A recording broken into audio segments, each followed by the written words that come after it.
¿Qué tal? ¿Cómo les va? Empecemos con un nuevo cuento. Fanática.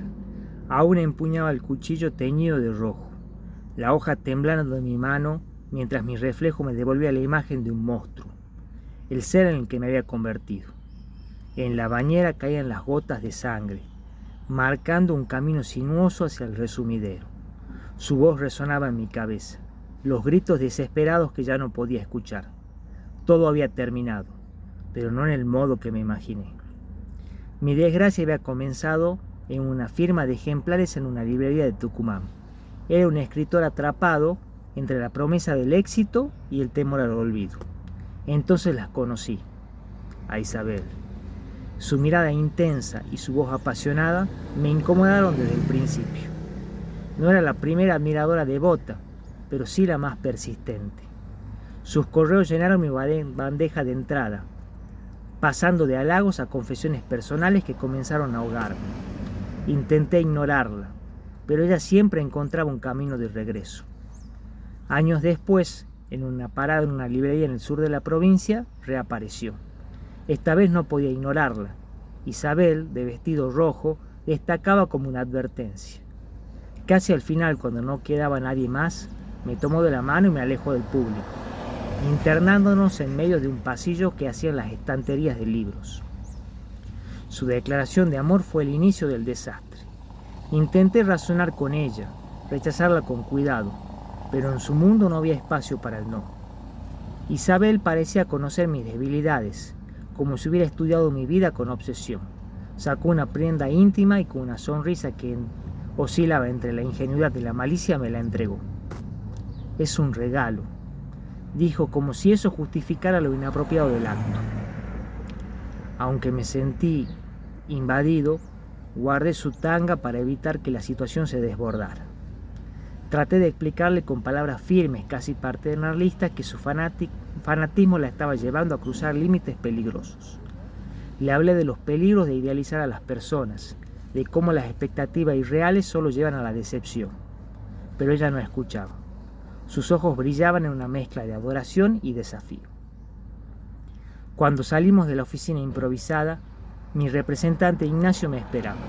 Su mirada inquietante recorrió mi rostro y luego el de Isabel, ahora manchada por el maquillaje corrido. No dijo nada, pero Nacho debió unir que el encuentro no había sido agradable. Antes de despedirme de Isabel intenté hacerla reflexionar, que comprendiera que no podía seguir aferrándose a una ilusión. En un gesto torpe me incliné para darle un beso en la mejilla. Ella giró su rostro y el beso se transformó en algo incómodo, casi grotesco, que me dejó sintiéndome aún más atrapado. Esa misma noche al parecer nos siguió. La tormenta perfecta se desató cuando la fanática apareció en mi casa. Antes de que pudiera formular una respuesta coherente, la visita inesperada tomó la iniciativa. Sus palabras eran como cuchillos. Ya que él no se anima, vengo a declarar nuestro amor para que al fin dejemos de escondernos. La mirada de Beatriz, mi esposa, desde hace 10 años se transformó en una mezcla de ira y horror que me perforaba el alma. Negué con la cabeza, desesperado, pero Isabel no cedió. Dile la verdad, insistió con un tono que oscilaba entre el desafío y la súplica. Dile que soy parte de tu vida ahora. Muéstrale lo que guardaste en tu bolsillo. En ese momento sentí que el suelo se abría bajo mis pies. Beatriz, incrédula, buscó una explicación en mis ojos, pero solo encontró mi vergüenza. Saqué del bolsillo de mi saco esa prenda maldita, ese encaje rojo. La sensación de derrota se hizo física. Fue como si Isabel hubiera plantado una evidencia deliberada de su presencia en mi vida. El estallido fue inmediato. Mi pareja me acusó de traición. Sus palabras hirientes resonaban como látigos. Intenté explicarme, pero todo lo que salía de mi boca solo empeoraba las cosas. Isabel, lejos de calmarse, comenzó a gritar que nadie la entendería, que nuestro amor era verdadero y que Beatriz no sabía valorar. Fue entonces cuando supe lo que había perdido. Todo, mi esposa, mi hija, incluso mi dignidad. Me refugié en un apart-hotel pensando que la distancia podría alejarme de Isabel. Empezó a llegar a pedir permiso para ir al baño, si le podía dar un té, luego si se podía quedar a cenar, con la excusa que vivía muy lejos o que ya era entrada la noche. Si me negaba, se dormía en el pasillo de la par.